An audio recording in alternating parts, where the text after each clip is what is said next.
So everybody right now, think about, by the way, your brain is not going to want you to do this.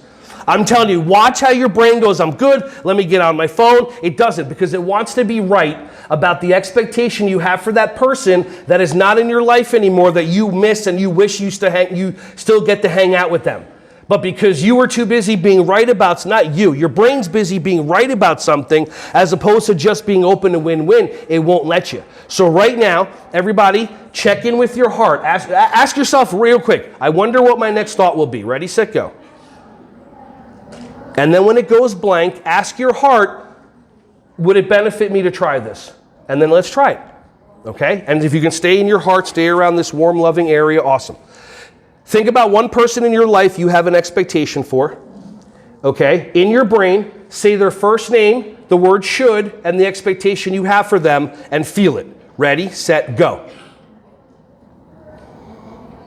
Notice how you feel. Do you like the way you feel? Do you want this feeling to stay? Now take the same sentence, take out the word should, and put the word could in there. And say it again to yourself. And if you notice a different response, if you notice a different emotion, if you notice a lightness, if you notice that it feels better, then just consider, instead of saying should, and shoulding all over each other, should, S-H-O-U-L-D, just to be clear, consider being nice to yourself. What do I mean by being nice? And nice. Notice whenever you feel any way you don't want to feel.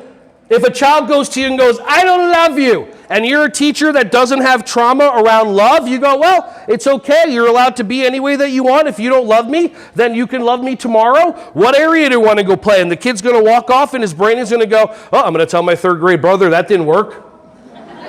But then if there's another teacher that at 3 years young, mommy and daddy were in an argument and mom goes, that's it, I'm leaving. And she walks out the door just to maybe cool down, to have a smoke, to go for a drive. Doesn't matter, because your 3-year young brain went, mommy's leaving, she left me, she doesn't love me, I'm not lovable. And your brain goes, ooh, here we go, let's make some trauma. And it takes a screenshot or a Polaroid of what happened. Mommy comes in 2 minutes later. I'm sorry, I was upset, blah, blah, blah.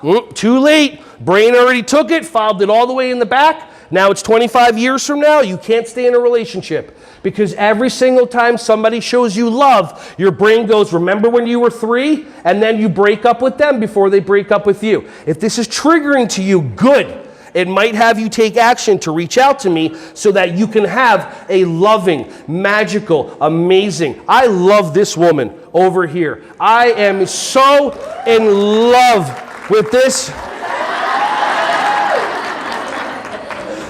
And it took me about 20 years of working on myself and releasing trauma and meeting my inner child and getting my inner bully and my inner child to connect with each other so that I can be in an open space to allow love into my life, and then she appeared.